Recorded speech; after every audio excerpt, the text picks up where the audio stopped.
अच्छा, हमने के मंजिल लेके हमके गड़ानी से आवत रही जाए मंजिल। हाँ, हाँ। आप बक्सर से हम लोग मतलब पूरा जैसे कि मैंने संस्कार कर करके हाँ। हम लोग अब जा रहे थे घर पर। अच्छा, वो कितना बरिस के वृद्ध आदमी रहन जेकर लगभग 70 साल के लगभग 70 मोटा। साल के। हाँ, गुड़ लगतनी समाचार बटुए डुमराव से खबर के हेडलाइन सुनी। मजल में से आ रहल बस मरलस पलटिया, 3 जना दबरे पर भइलन साफ, 18 जना भइलन जख्मी। जी हाँ, कारण का रहे भोजपुरिया समाचार एक एक चीज बताई, लेकिन रउरा सब खबर के अंत तक देखो।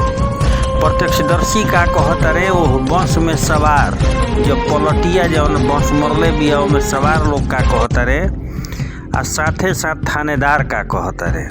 सब कुछ भोजपुरिया समाचार देखा तो सब कुछ भोजपुरिया समाचार दिखाई, लेकिन सबसे बड़ा सवाल छोड़ के गई कि आखिरकार बस पलटिया मरलस काहे। शॉर्ट में जानी तो विस्तार से जानी। नंबर 1, सौदाह से चलल गाड़ी तो बहुत तेज रफ्तार में रहे। नंबर 2, एनएच को गढ़ा कहीं ऐसा ना भइल कि बन गई जीव के काल। आ नंबर 3, बाइक के बचावे में तो कहीं बस पलटिया ना मार दिलस। अब खबर तनी विस्तार से जान ली। खबर का बटुए डुमराव विक्रमगंज एनएच 120 को एगो बस पलट जाए से 3 जना दौरे पर साफ हो गए। घटना बीएफए के देर शाम करीब 8 बजे के ह कुरान सराय थाना क्षेत्र के कोपवा गांव के पास ये हादसा हो गई। जख्मी बतावत तरन कि बस में 35 लोग सवार रहन, जौना में 3 जना दौरे पर साफ हो गइलन। करीब 1.5 दर्जन जख्मी अस्पताल गइलन, जौना में 2 गो बाइक सवार भी रहन। बतावल जा रहल बा कि बस में 14-15 साल के आधा दर्जन लइका रहन। देखी यह कहल गइल बा कि जेकर राम ना बिगड़ी है ओकर केहू ना बिगाड़ी है। लइकन के बाल बाका तक ना भइल, कनी के रुआ तक एगो ना हिल। बस पलटिया ऐसा मरले बियार ओरा देखब तो रौनखिया चौधिया जाए। शीशवा तो आगे पीछे के धूल कुछ उड़ गइल बटुए। ओह जगहिया के स्पोर्ट पो के भोजपुरिया समाचार देखा रहल बा। केहू के जूता फेंकाइल बा, केहू के गमछी फेंकाइल बा, केहू के मफलर फेंकाइल बा, आ केहू के चप्पल फेंकाई भाई। सब कुछ भोजपुरिया समाचार दिखाई। अब बताई ये लइका बिल्कुल सुरक्षित हो गइलन। एमे मरे वाला में जेकर नाम आ रहल बटुए, जेकर जीवन खत्म हो चुकल बटुए घटनाक्रम में। एकरा में अमरेश कुमार पिता रामाशीष राम, घर भीमपुरा, थाना अजीमाबाद भोजपुर के। दूसर का जाना जवन योगेश कुमार पिता दिलीप कुमार, घर बजेन चरपोखरी थाना। आ तीसरा चौकुचन राम पिता किशोर राम, उम्र 60 वर्ष, टिकठी जगदीशपुर थाना के रहे वाला रहन। ये तीनों जना तो दौरे पर साफ हो गई। जेसीबी लगा के थानेदार के द्वारा यह बस के हटावल गई, आवागमन पूरी तरह से साफ कइल गई। अब यह मामला में लोग बतावत रहे, प्रत्यक्षदर्शी रोरा सुनब खुदे कि बस चलावे वाला चालक जहाँ से चलल यानी मजल खत्म करके आ चलल लोग वही से खूब रफ्तार में अपन गाड़ी हाँकत आवत रहे। लोग मना कइलस, लेकिन एक बादो ना मनलस। आ एनएच कहाला नाम के बा, जगह जगह गढ़ा हो गई बा। ठेकेदार लोग गढ़ावा बनावे के नाम निकलले। अगर ये गढ़ा ना रही जहाँ ये घटना भइल बा, ओइजा गाँव के लोग बतावत रहे कि 10 से 11 गो घटना हो चुकल बा। 10 से 11 जना के जीवन चली गई बटुए ये गढ़ावा के चलते, लेकिन गढ़ा सुधरल ना। दूसर का चीज कि बस के चालक फरार बटुए। जब पूछाई भोजपुरिया समाचार पूछलस प्रत्यक्षदर्शी लोग से कि कहीं आसमानी तो ना मरल रहन, ललका तो ना मरल रहन, तो केहू नाम ना लेलस। हालांकि इतना रफ्तार में जौना अनुसार ही छिटाइल भी है, फेंकाइल भी है बस, देखला से यह लगता कि जैसे काफ़ी रफ्तार में ही बस रहे। हालांकि जब लोग रोडो जाम करे के फेरा में रहन, लेकिन एजा के थानेदार जुनैद आलम ऐसा बाड़न जिनकर चर्चा हर जगह बटुए। समझा बुझा के ले जाके लोग के समझैले बुझैले काहे के जाम होके जाओ। पूरी तरह से यातायात आवागमन सामान्य हो गई। मोटरसाइकिल के गार्ड हटुए, जो डुमराव के 2 गो लइका बड़न कुरान सराय में मधु मोबाइल के नाम से दुकान खोलले बड़न। लोग बतावत तरन कि मोटरसाइकिल बचावे में ही उलट गई बस, लेकिन अगर मोटरसाइकिल बचावे में उल्टल तो सवाल बा कि बाएं तरफ बस चलत रहे आ पूरी दाहिने तरफ ही का कहला मोटरसाइकिल के गार्ड फेंकाइल बटुए। तो ई कहीं ना कहीं ई रफ्तार के कहर कहल जाई या नहीं तो गढ़ा के कहर कहल जाई, जौना में ई घटना दुर्घटना हो गई। हालांकि क्लियर फोटो नहीं खे आवत, ये से कि रात के फोटो खींचल बटुए, स्कोप को भोजपुरिया समाचार पहुँचल बटुए, ये से नहीं खे दिखाई देत। बयान सुनिए, दबा के शेयर करी। बहुत बहुत धन्यवाद। आ कमेंट करके बताई कि खबर कैसन लागल। बयान में सब कुछ दिखाई, जे वो गाड़ी में रहे सवार उहो लोग के बयान सुनाई, थानेदार के बयान सुनाई भोजपुरिया समाचार। अंत तक जरूर खबर के रौरा सबसे निहोरा बाकी देखब। आ देखला के बाद कमेंट करके बताई कि रौरा समझ में का आवता कि एकरा में के कर दोष हो सकेला। बाकी रौरा सब के भोजपुरिया समाचार खबर परोस रहल। हमने के मंजिल लेके हमके गड़ानी से आवत रही जा मंजिल। हाँ, अब बक्सर से हम लोग मतलब पूरा जैसे कि मैंने संस्कार कर करके हम लोग अब जा रहे थे घर पर। अच्छा, कितना बरिस के वृद्ध आदमी रहन जेकर लगभग 70 साल के लगभग मोटा। हाँ, कितना लोग गाड़ी में सवार रहे? 35 आदमी मोटा मोटी लगभग। ऊपर रहन आदमी ना, ऊपर ना रहन। अच्छा, सब अंदर रहे। हाँ, सब लोग अंदर रहे। माने मजल उजल जारी के ओकर बाद सब रिटर्न जात रहे। जी हाँ। तो इरोरा सब सुने में होता कि राजपुर होत फिर कैसे नहीं है जा, कैसे कैसे कोई नहीं जा, कैसे नहीं जा। अब रास्ता तो हमारा अब तो रात में तो ना समझ में, बाकी हमने के यही पर हम नहीं जा, फिर यही पर जाते हैं। हाँ, तो बस दुर्घटना के कारण कुछ हाँ, कारण ये का भइला ई बताई। ओइ नहीं है जा, चल नहीं है जा तो का भइला? तो ओने समय के आवत रहे ना, तो आगे एगो मोटरसाइकिल वाला रहे। अच्छा, तो वो साफ एकदम माने रॉन्ग साइड रहे। आ ड्राइवर जो रहे हमने के मना करी जा कि भाई तन धीमा ले चल, लेकिन वो ज्यादा माने रफ गाड़ी लावत रहे तेज करके। हाँ, ओनिए से बोलल गो, लेकिन तो कुछ माने कुछ ना माने।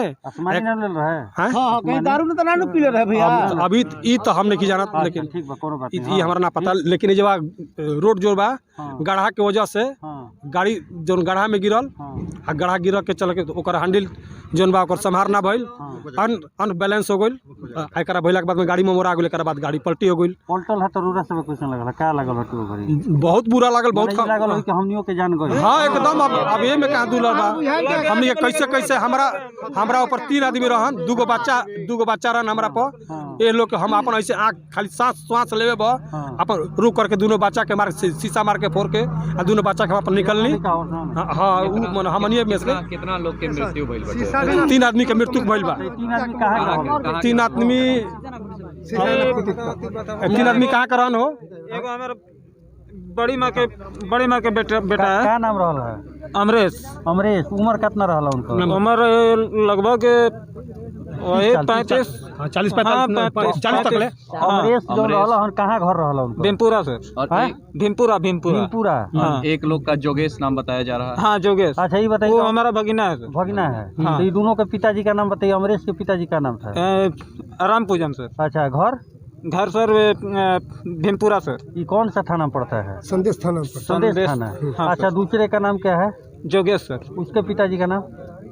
उनके पिताजी का सर नाम अच्छा, कभी जाते आते नहीं है। दीदी का नाम मालूम है, फूल कुमारी नाम है उसका। फिर इनका मौसा है। एगो मौसा कहाँ का मौसा है? वो टिकट ठीक है सर। क्या नाम है? टिकट क्या नाम है? नाम बताओ। उनका नाम क्या है?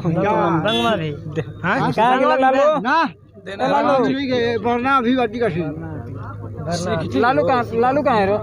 बताएं कि उरा सब है जात रहने है अपना घर है जी। ये प्रकार से घटना घट गई जी। एकरा में ड्राइवर कहाँ बटुए? ड्राइवर तो फरार बा। कहाँ का ड्राइवर था? ड्राइवर नहसी के। नहसी कौन थाना पड़ी? ग्रहणी थाना पड़ी। का नाम रहे ओकर? नाम पता बा? नाम पता बा हो? नाम तो हमारा पता नहीं है। गाड़ी कहाँ की? गाड़ी ड्राइवर का? भैया गाड़ी भी वही की है? गाड़ी तो नहसी का ना। हमरो ये सब लगी जानकारी नहीं। जेकर मौजल रहे ओकरा घर के कोई बा? नहसी के नु। हां, नहसी के गाड़ी है। एजा जेकर मौजल कोई रहे ओकरा घर के कोई बा? हां बा, है का बा इनकर। हाँ, बताई राउर के मौजल बाबूजी रहन? हाँ सर। आपन? हाँ सर। अच्छा, एक चीज और बताई कि वो बाबूजी तो एक्सपायर कर गए। हाँ सर। लेकिन यह तरीका से इतना बड़ घटना हो गई। हाँ सर। एक चीज और बता दीजिए, ये गाड़ी कहाँ से पहले नहीं जा सकता? सर नहसी से सर। नहसी से? हाँ सर। क्या नाम रहे वो ट्रांसपोर्ट के मालिक के? सर नाम तो मतलब हम भी सर यहाँ रहते नहीं है। अच्छा। छोटा भाई रहता है। बड़े छोटा भाई कहाँ लालू को बोला रोड पर किसी को नहीं छोड़ता है। बहुत नज़दीक गड्ढा कहीं कहीं हो गया है। इसी के चलते यहाँ पर दुर्घटना बराबर ऐसी हो रही है। हम लोग जिला प्रशासन भरा तुरंत नहीं है और तो प्रशासन के लोग के माने हम ये जिम्मेवारी है। हम लोग तो बहुत प्रयास किए कि मैंने ये लोग भरवा दें, लेकिन जिला प्रशासन से हम लोग यही मांग कर रहे हैं कि बक्सर से विक्रमगंज तक ऐसा तो नहीं कि घोड़ो जोड़ो जगह आ गई नहीं ऐसा कोई बात नहीं। क्या भइल है? ये बक्सर से ये बस आ रही थी और बीच में गड्ढा पड़ा। रोडवेज कराए वाला है हम मेरा घर कुपवा पड़ेगा। अच्छा, हम लोग सुने तो हम लोग दौड़े यहाँ पर आए यहाँ पर। क्या परिचय रहो? मेरा नाम भगवान जी सिंह है। भगवान जी सिंह जी। यहाँ का सुनी है रोड? सर हमारा नाम पिंटू सिंह पड़ी, घर कुपवा पड़ी।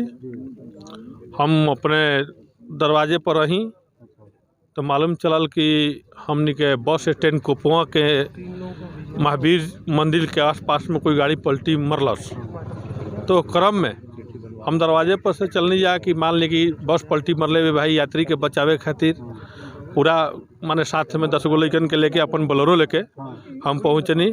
हम भी यही रोड के बस मालिक बानी। अच्छा, कौन नाम से चल? सर मेरा गाड़ी बबुआन बोर्ड से चलेला। अच्छा, हाँ तो बस मालिक होके के नाता जी एकदम बस मालिक होके के नाते जो बस में यात्री बाणे सर बचावे खातिर हम लोग दौड़ चलनी अपना साधन से मेन रोड पर।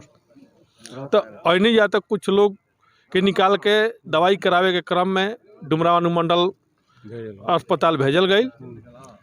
साथ ही हमनी के प्रभारी जो कुरान सराय थाने के बानी जनून आलम सर जी जो बानी बहुत ही सराहनीय काम करनी कि साथ में जेसीबी लेके आ गई। जेसीबी के द्वारा गाड़ी के सीधा कल गई और लाश के बाहर निकालल गई। हाँ, जबकि घटना पर 3 गो लोग के जगह पर स्पॉट मौत हो गई बा। मोटरसाइकिल सवार भी घायल बने का? सर मोटरसाइकिल सवार भी घायल बने। गाड़ी मोटरसाइकिले के बचावे के क्रम में गाड़ी पलटी मार दिले बिया। हाँ, मोटरसाइकिल वाले भी बचे हैं। उन लोगों का इलाज कराने के लिए 5-7 आदमी को भेजे हैं। अब बाकी ये सामने है। सर कितने लोगों की मृत्यु हुई है? ये तो 3 आदमी की हुई है। 3 आदमी की मृत्यु हुई है और गंभीर रूप से जख्मी 5-7 आदमी को हम लोग इसमें एम्बुलेंस में भेजे हैं इलाज के लिए।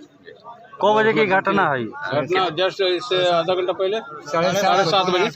हाँ, 7:30 पौने 8 के अंदर। कहाँ से आ रहे लोग? ये लोग बक्सर से उधर से राजपुर से शायद आए हैं। बक्सर में दाह संस्कार किए हैं और उसके बाद जा रहे थे अपने घर की तरफ। अब घर जहाँ हो अभी तक। घायल कितने लोग हैं? घायल 7 आदमी को हम लोग भेजे। 10 प्लस है। 10 प्लस है ना? हाँ, बुरी तरह से कितने लोग घायल हैं? देखने से क्या लग रहा है? गंभीर रूप से 5-6 हैं। मतलब 5-6 हैं, लेकिन जान बची हुई है। सब बचे हुए। और ऑन द स्पॉट 3 लोग हो गए। हाँ, ऑन द स्पॉट 3 है।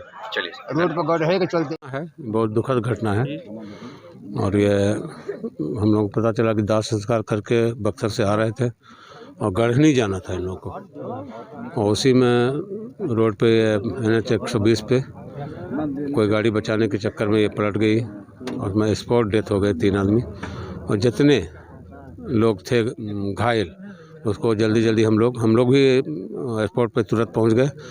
और मेरी पब्लिक जो यहाँ के कुपवा की रहने वाली आसपास के सभी लोग की मदद से हम तुरंत उन लोगों को हॉस्पिटल भेजा चुके हैं। इलाज चल रहा है और बाकी गाड़ी ले आए, जेसीबी ले आए थे, उसको उठा के बस को सीधा किया। इस 3 लाश को निकाल के अभी इंक्वेस्ट कर रहे हैं। इनको बक्सर पोस्टमार्टम के लिए भेजा जा रहा है। तो यहाँ पे कई थाने की पुलिस पहुँची है अभी? अब तो हमको नॉलेज में मुरार भी दिख रहे हैं और हमारे प्रखंड विकास पदाधिकारी, अंचलाधिकारी और मुरार थाना, डुमराव थाना सब लोग पहुँच गए हैं। पब्लिक की सहानुभूति काफ़ी रही। यहाँ के पब्लिक बहुत ही संयम से और बहुत ही पीसफुली इस काम को मदद करने में अंजाम दिए हैं। मैं उनका थैंकफुल हूँ।